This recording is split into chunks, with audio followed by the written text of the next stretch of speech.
All right, well, after the utter disaster in Afghanistan, President Biden could soon be facing another foreign policy crisis. The president facing off with Vladimir Putin in a high-stakes virtual summit over fears Russia could invade Ukraine, but not exactly striking fear into the heart of the Russian leader with moments like this. Good to see you again. Unfortunately, last time we didn't get to see one another at the G20. I hope next time we meet, we do it in person. Right now, there's a massive buildup of Russian forces along the border between those two countries, and the U.S. has been threatening to slap Russia with economic sanctions if Putin invades. So, Harold, the White House keeps saying that Putin hasn't made a decision yet. Do you think that's true?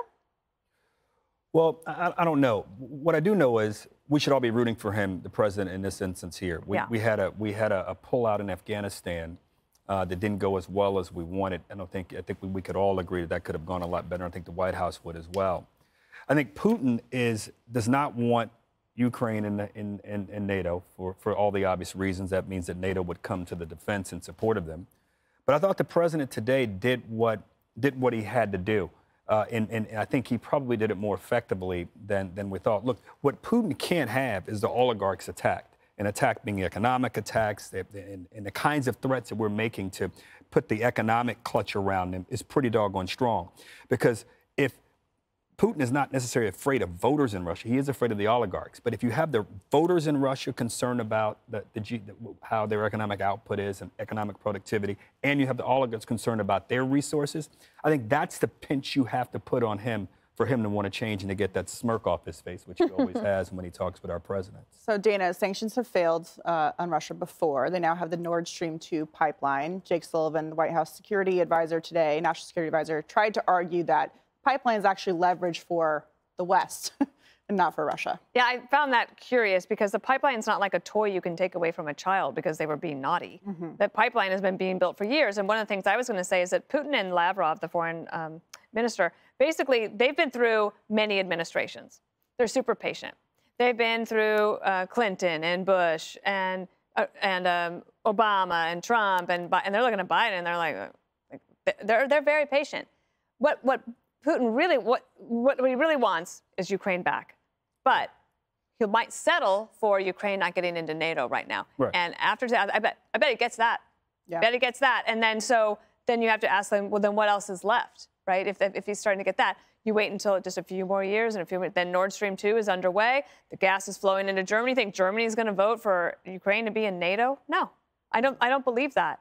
Yeah. So there are a lot of geopolitical concerns, I believe, here, because if a sovereign country can have two other countries make decisions for it, like meaning that the United States and Russia basically dealing with Ukraine, and Ukraine can't do that, what does that mean for all sorts of other countries in the world? And we focus a lot on China and Taiwan, but there are others all across the world where we're not going to send troops. And really, truly, to me, the only real deterrence, if you're not going to do the SWIFT transaction piece for Russia, would be show of force. And I don't think Biden's going to do that. Yeah, Jesse, when Biden was vice president, President Obama sent the Ukrainians some blankets when Russia was threatening to invade and after they went into Crimea to try and defend themselves. So it's not that this is just a Russia thing. China's watching this when it comes to moves that they want to be making.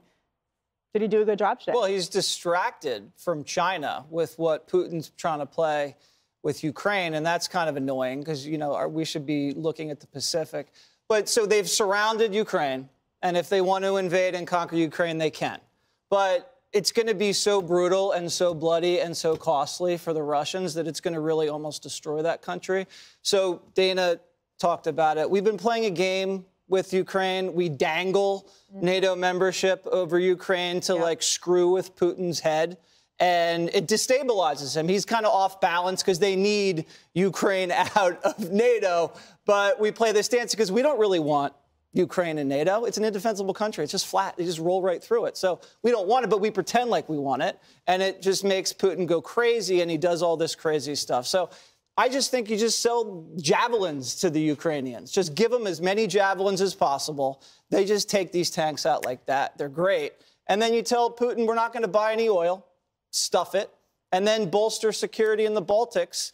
But just keep your eye on the Pacific. Don't let this distract you from the Chinese. So you think sanctions could work? You know, sanctions don't always work, but in a package of stuff, I just say let's load up the Ukrainians with javelins.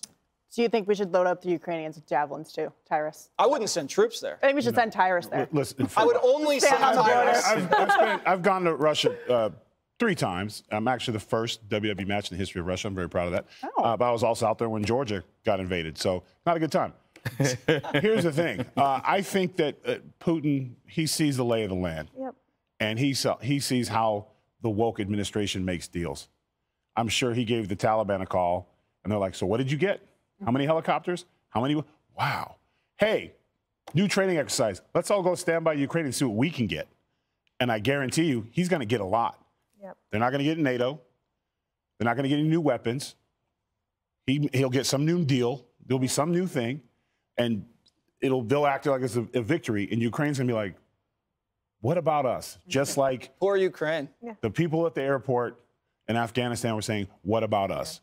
The dinner bell has been rung, and everybody's coming to get a piece. I was going to say, Putin holds all the cards and all the leverage.